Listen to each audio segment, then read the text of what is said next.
What's up, everybody? Damon Hatfield here, joined by Anthony Gallegos. We just got to play State of Decay for the first time. This is the upcoming open-world zombie survival game for Xbox Live Arcade and PC. Initial impressions, I thought it looked rough, but the ideas that it's presenting are very exciting. Anthony, do you agree? Yeah, I mean, they said it's not coming out till around the spring of next year, so I know that polish often comes late in the development, so I agree with you, it's rough. But the ideas they have are really cool. I like the fact that you're gathering survivors, that you aren't one character. Instead of being one character, you're a group of characters, and your lives are the characters that you have. Yeah, you're dropped into the game at a random point on the map, and then you immediately have to go about finding companions, because when you die, that character is dead, and you take on the role of someone else in your group. So as long as you have people in your group, more people in your group, you can keep playing until they're all expired, I guess. Yeah, and the ultimate goal is to escape this like valley. You're in like this very rural area.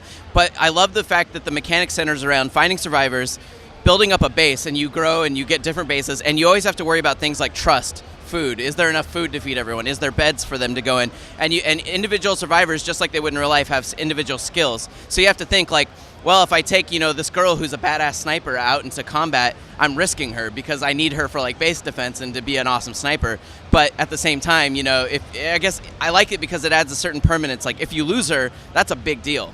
Yeah. And that isn't something you necessarily see in other games. And I also think that they're doing really cool things with the zombie mechanics. So instead of zombies where it's like, they're kind of in between fast and slow moving zombies, but I love that zombies are really aware of sound around them and light. So every time you're doing anything, there's like a sound meter on your radar that shows how much sound you're making. So firing guns have risks.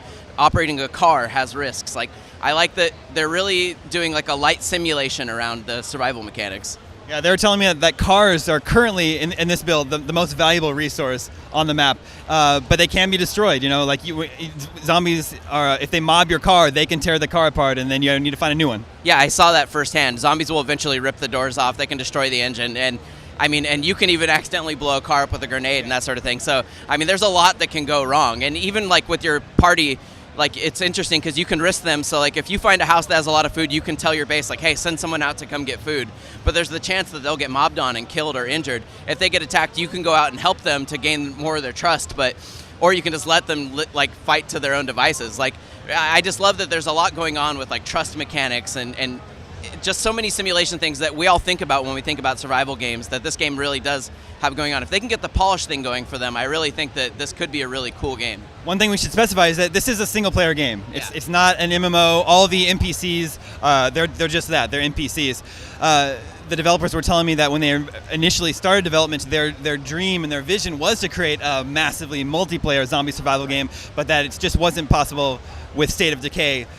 The next game that they work on, hopefully, will be a massively multiplayer game. But this one is a single-player game with a story. There's a beginning, a middle, and an end. There's an end to an overall goal, an objective that you're trying to reach. Yeah, like I said, I think that they have their work cut out for them going forward. But I like the ideas that are present here. Like if they can really bring it together, polish-wise, and flesh out some of the rough animations and some of the graphical things. Yeah. Like I really do think that State of Decay could be a different sort of zombie game from what else is out there. Totally, yeah. Just from the very little bit that we played just now, I wanted to keep playing. I wanted to play more. So State of Decay is supposed to be out early 2013. Stay tuned for lots more on IGN.